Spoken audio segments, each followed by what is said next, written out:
Republic of Singapore, honorable members of your delegation, Kenya government officials, distinguished guests, I take this opportunity to welcome my brother, Your Excellency, and your delegation to Kenya.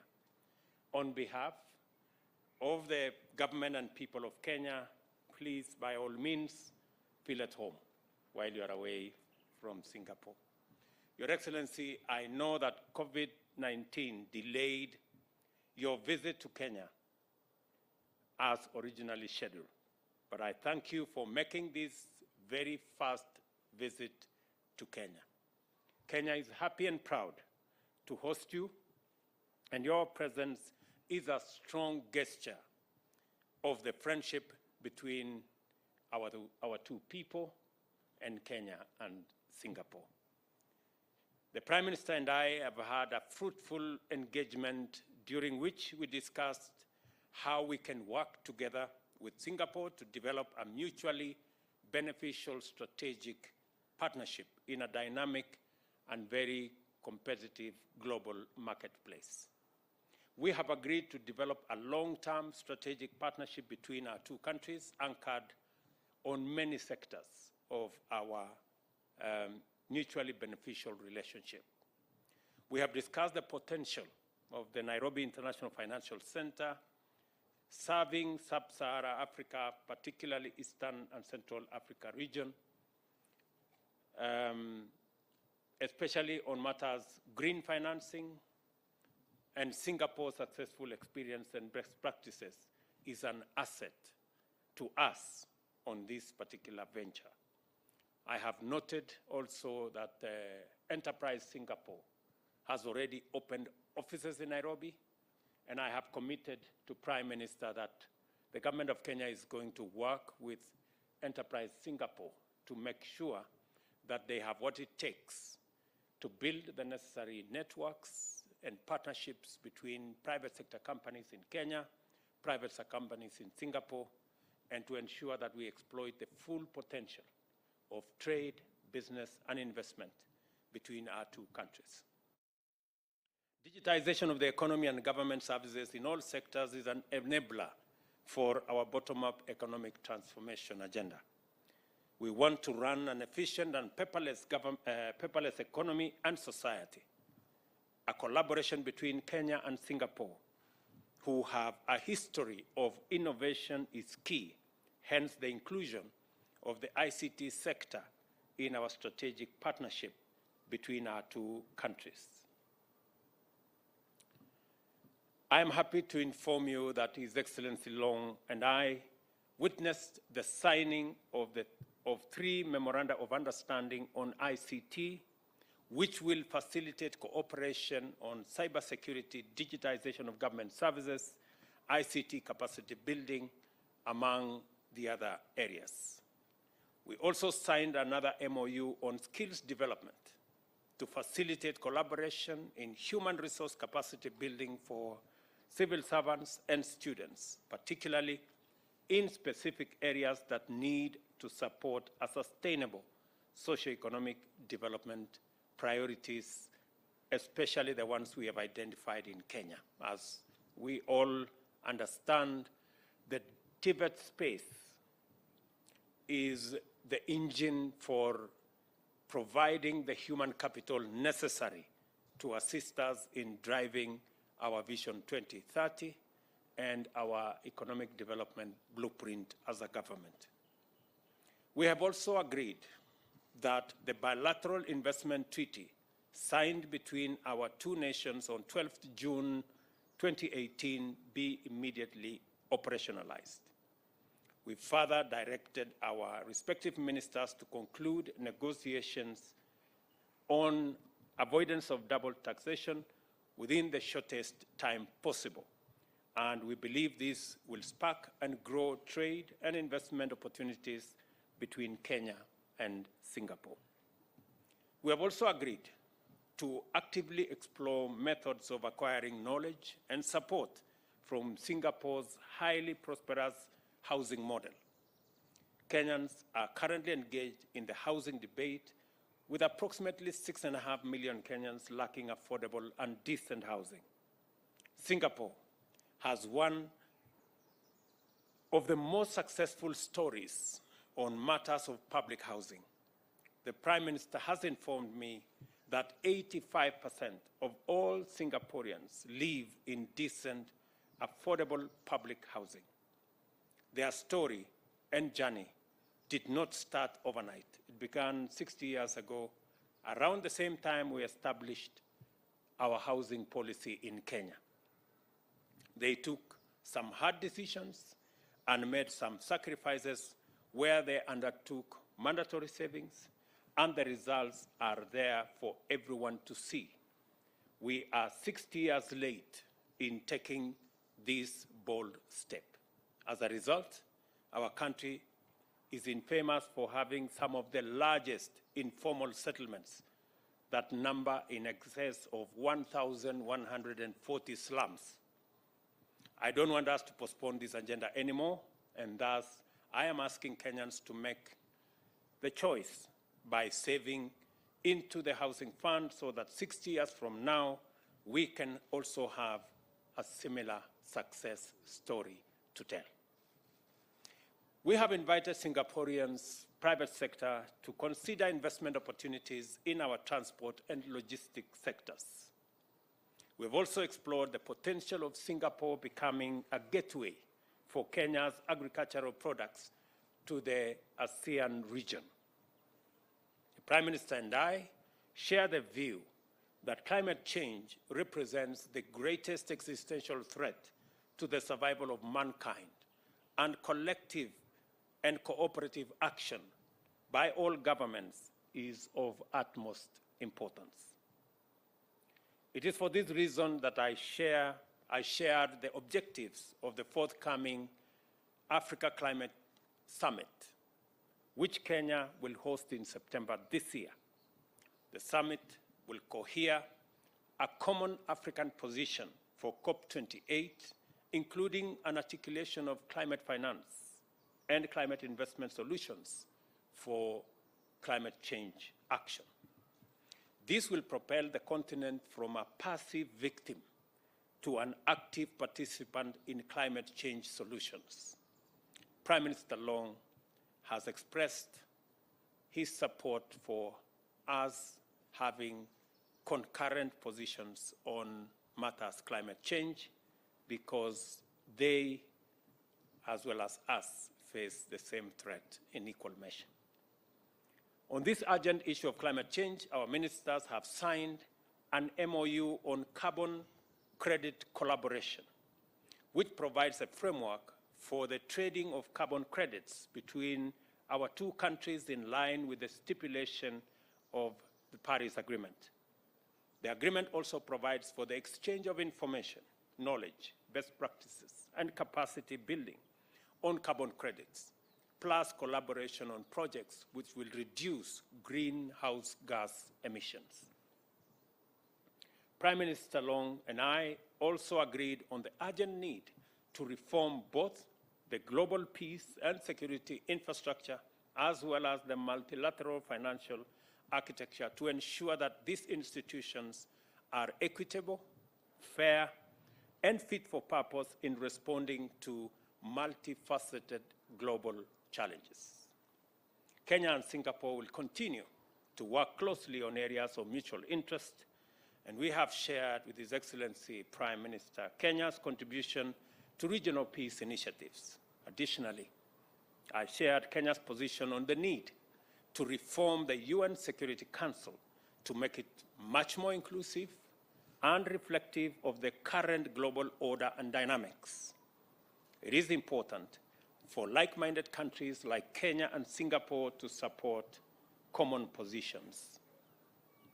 On the status of the UN office in Nairobi, Prime Minister Long and I agreed that the renovation and expansion of facilities to match other UN offices globally is a welcome development. The upgraded facility will accommodate at least 9,000 conference delegates at any meeting, and Singapore will work with us, especially in the upcoming UN Assembly, where discussions on these facilities improvement will be held at the UN in New York. In conclusion, Prime Minister Long and I committed to having an annual high-level meeting consultation on our collaboration in financial services and ICT sectors.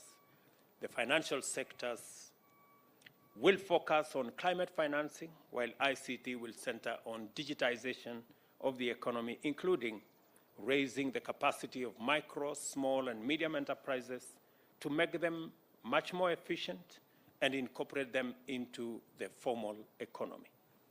These core areas form the basis of our strategic partnership for the benefit of the people of Singapore and the people of Kenya. Your Excellency, once again, on behalf of the people of Kenya, I am truly grateful that you found time to visit us, and I have responded to your request that early next year, by God's grace, I will make a visit to Singapore. Thank you very much and welcome.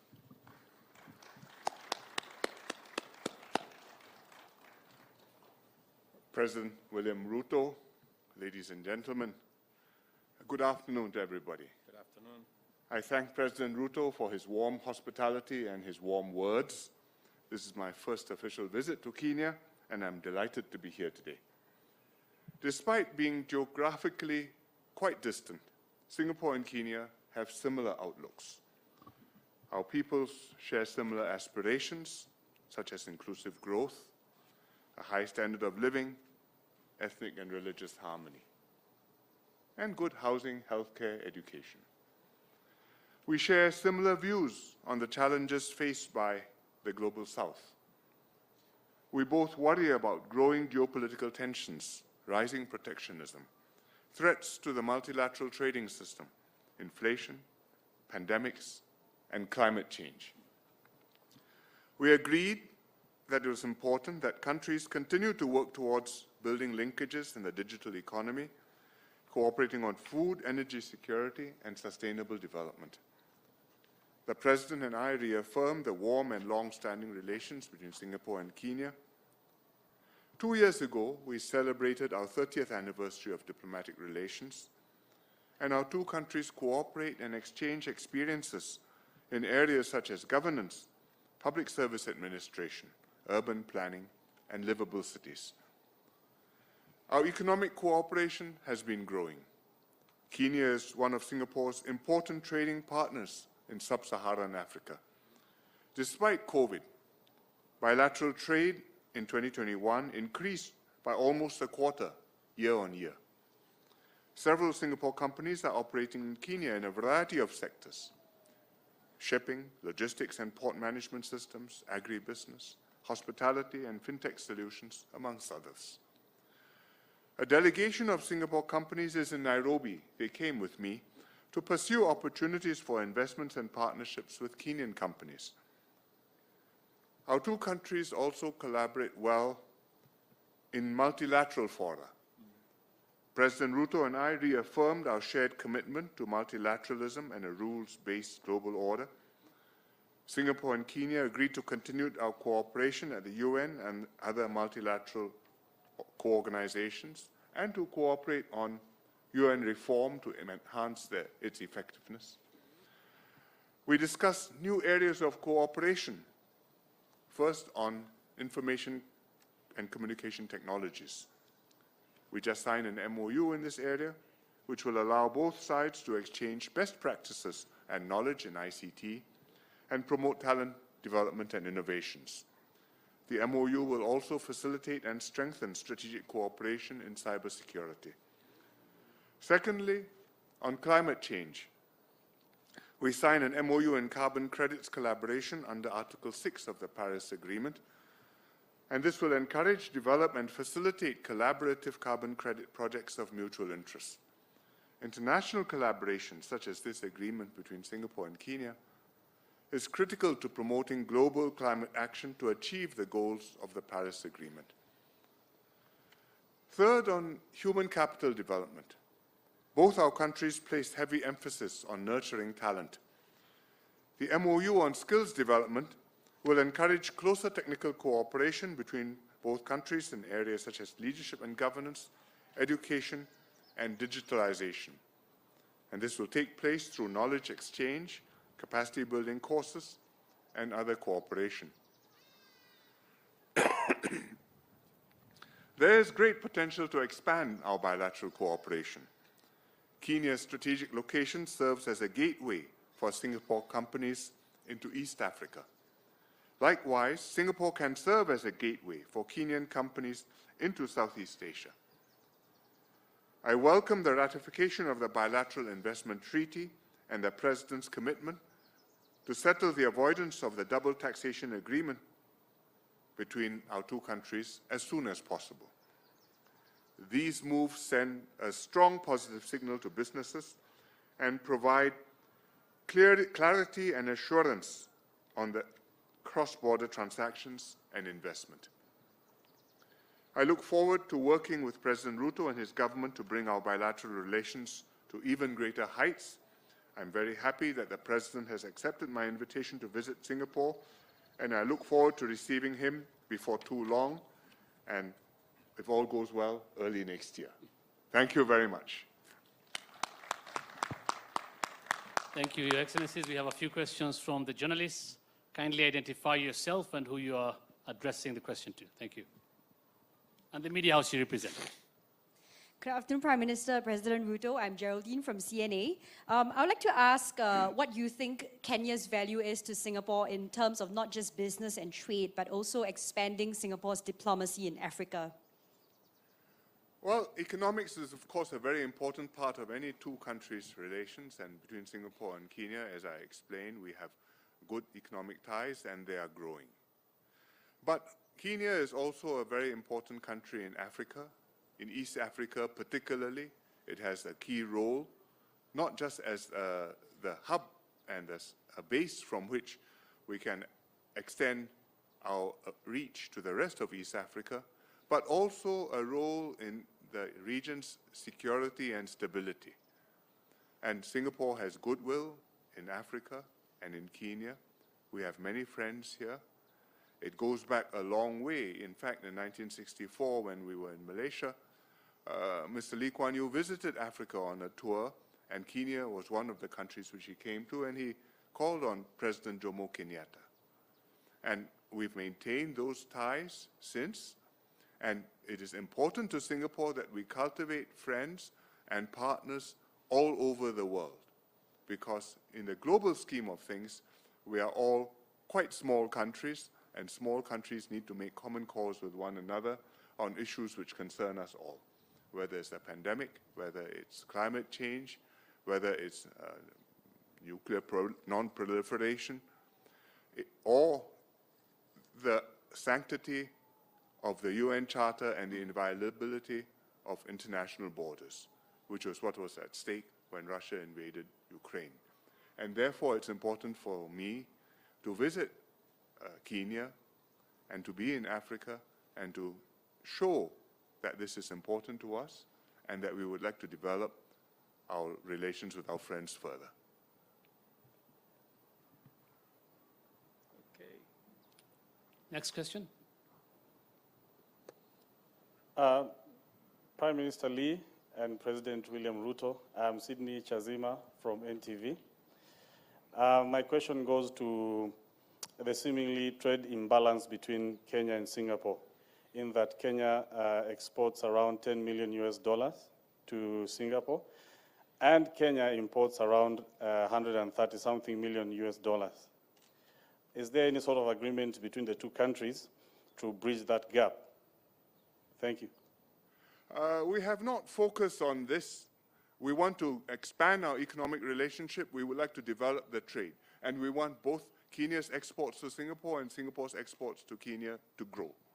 I think whether it's $10 million or $190 million is both still relatively small and very small compared to what it could be and what we should make them.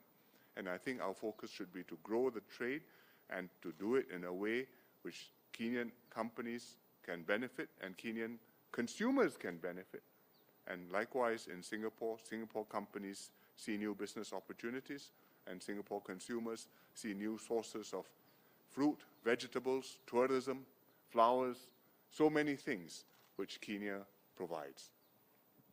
I agree with Prime Minister Lee. Part of the agreements that we have signed today, whether it's the bilateral investment treaty and what we are working on the avoidance of double taxation, are part of the instruments that we will leverage on to encourage the private sector investment and trade between our two countries, so that what Prime Minister Lee rightfully describes as very low trade volumes, we can be able to scale our trade, scale our investment, and begin the journey to leverage the imbalance between our trade. And secondly, it is a clear signal to us in Kenya that we need to do more about our exports.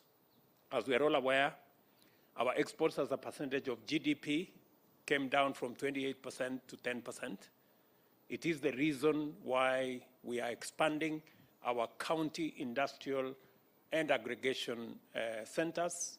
It is the reason why we will have new 5 export promotion zones in the Republic of Kenya, because exports as a percentage of GDP is even reflected in the trade between us and Singapore.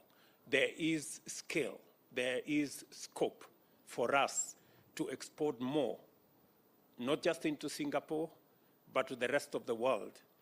But value addition and agro-processing will play a big part of our ability to be able to export. And that is why the bottom-up economic transformation agenda is focused on ensuring that we build the necessary capacity for us to do value addition and for us to engage in agro-processing, so that our flowers, our coffee, our tea, our avocados can find their way into Singapore. And I want to thank Prime Minister Lee for agreeing that Singapore can be the gateway into the Southeast Asia and the whole of that region. So we are building the necessary blocks on our side, and we are building the necessary ecosystem together with Singapore to facilitate increase in trade.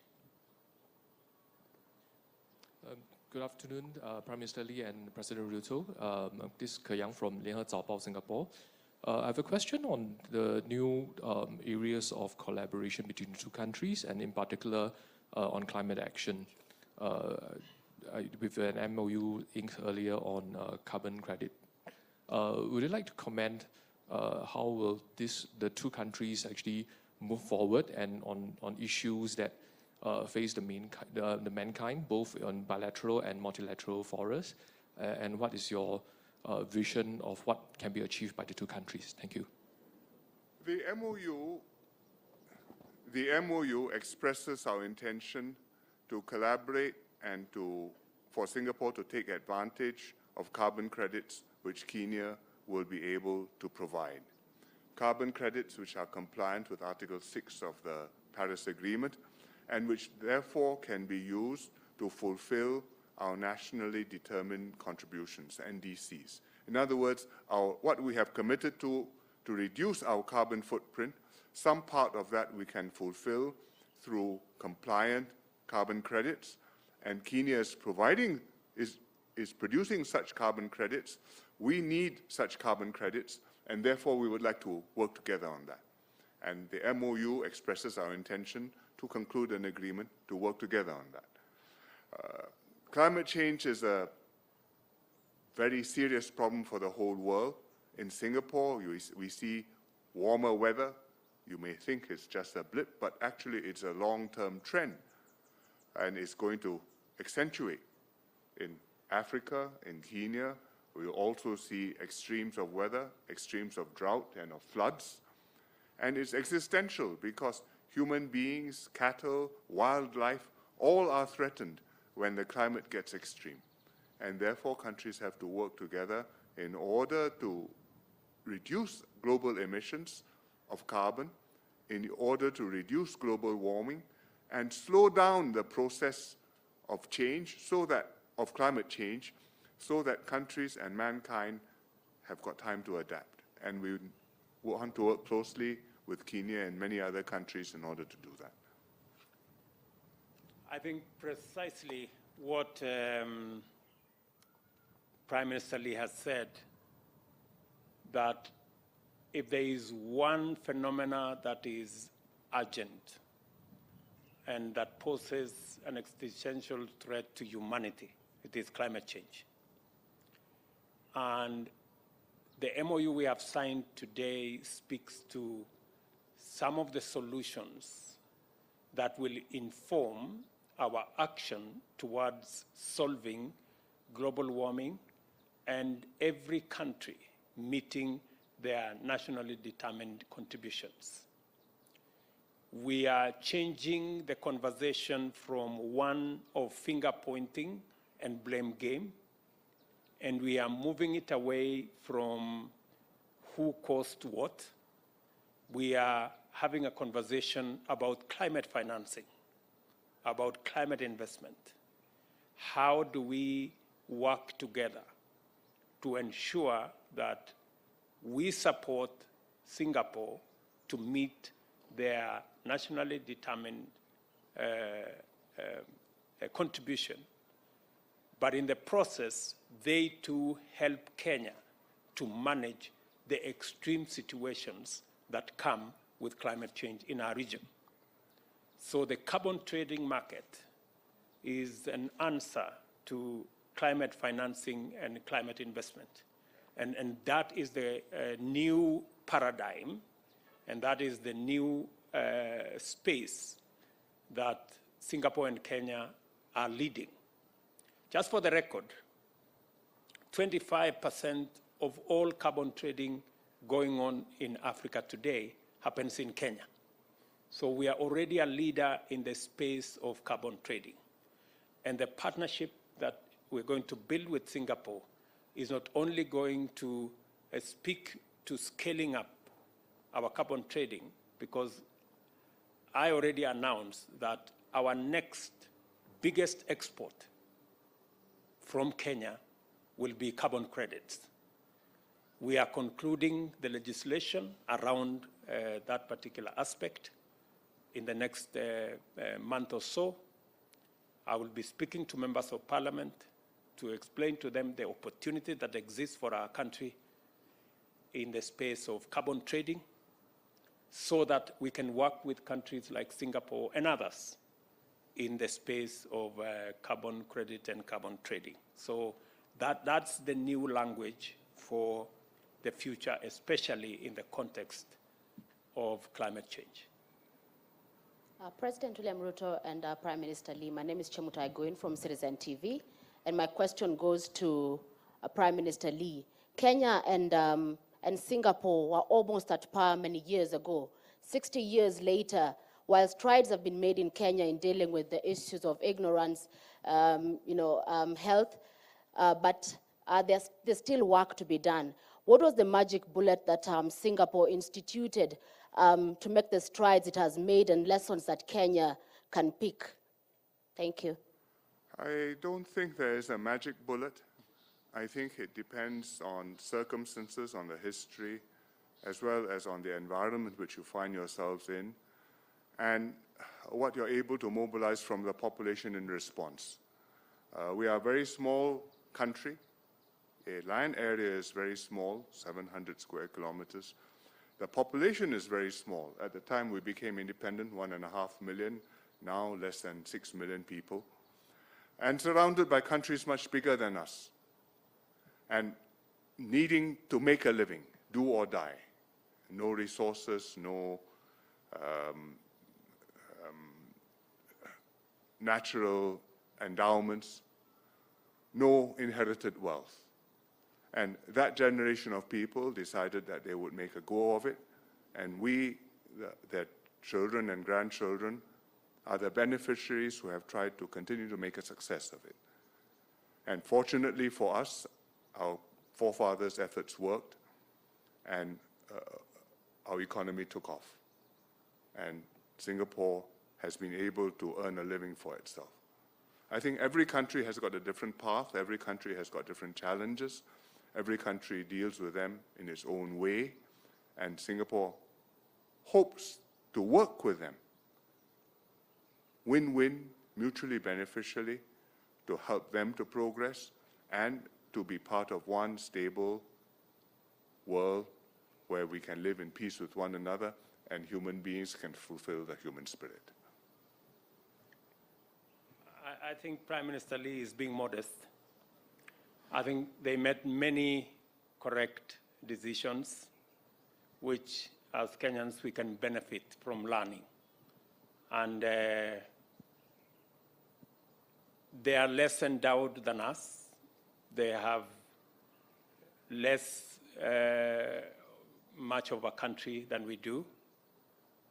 They have a smaller market than we do. So we have most things better than them. But they are better than us because they made the right decisions. I think my invitation and your response, Prime Minister, coming to Kenya, just by coming alone is a testimony for us to read how a country so small, how a country with no endowments, how a country with no natural resources, how a country that was not rich at all and had no inheritance made a success of itself by making the right decisions. If there is one lesson we will learn from you as Kenyans, is to make the right decisions, however difficult they may be, because we can see in Singapore what right decisions can make of a country. Thank you. Thank you very much. The Excellencies now proceed for a luncheon. Thank you very much indeed. Thank you. The respective delegations will be guided shortly.